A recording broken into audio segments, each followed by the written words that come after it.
You ask Tiger to solve. This deals with linear equations with one unknown. The final result is a equals -13. Let's solve it step by step. Group all constants on the right side of the equation. Add 2 to both sides.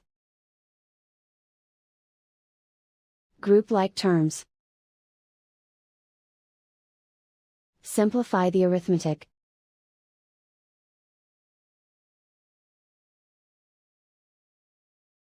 Isolate the a. Divide both sides by -4.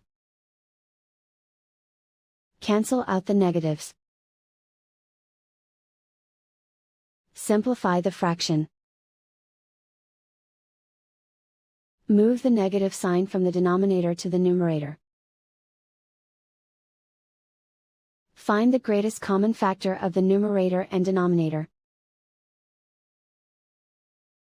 Factor out and cancel the greatest common factor. And so the final result is a equals -13.